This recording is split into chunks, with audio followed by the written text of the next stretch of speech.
Selamat datang ke video latihan EP bagi pengguna kerajaan. Video ini akan menerangkan kesalahan lazim penyediaan spesifikasi dalam modul sebut harga tender.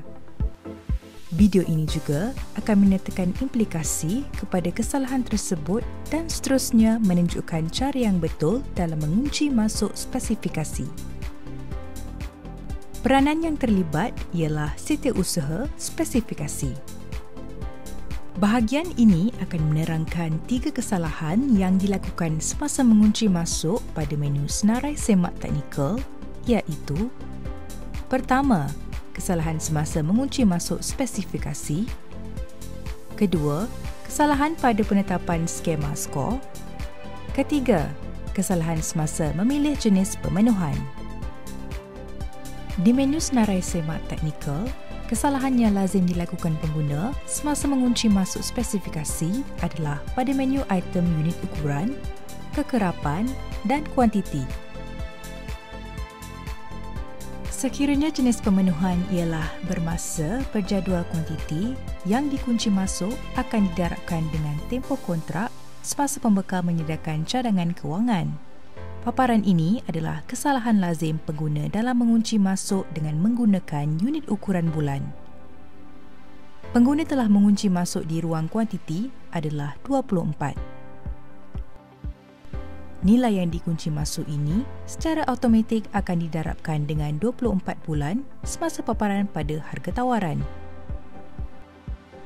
Seterusnya adalah paparan bagi mengunci masuk unit ukuran, kekerapan, bilangan unit ukuran bagi contoh spesifikasi adalah perkhidmatan kawalan keselamatan. Pada paparan ini, ditunjukkan contoh cara mengunci masuk bagi perolehan, perkhidmatan penyewaan mesin fotostat dan pembayaran bacaan meter hitam putih. Antara lain kesalahan lazim yang berlaku pada menu senarai semak teknikal adalah penetapan skema skor.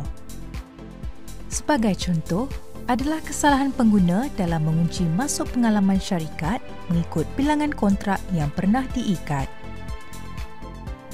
Pada baris terakhir, pengguna perlu memastikan ruang kotak di kolom hingga dikosongkan bagi membenarkan sistem memberi markah pada bilangan kontrak yang melebihi jumlah yang tidak dikunci masuk oleh pengguna. Kegagalan mengosongkan ruang kotak akhir pada kolom hingga akan menyebabkan pembekal yang mempunyai bilangan kontrak yang lebih banyak tidak mendapat markah. Seterusnya adalah kegagalan pengguna dalam meletakkan tanda pada kotak skor bagi item elemen lain. Implikasinya adalah dokumen yang tidak ditandakan pada kotak skor tidak akan dinilai semasa penilaian teknikal. Pada senarai semak teknikal, tiada tambahan senarai semak bagi sampel bagi perolehan yang memerlukan sampel daripada pembekal.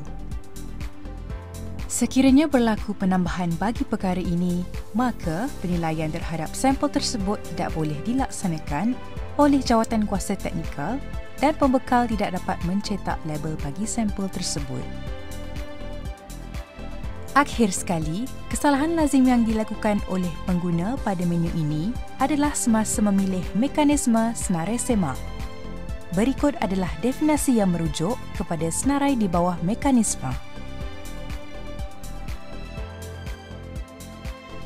Di ruangan tindakan pembekal, berikut adalah definisi yang merujuk kepada senarai di bawah tindakan pembekal.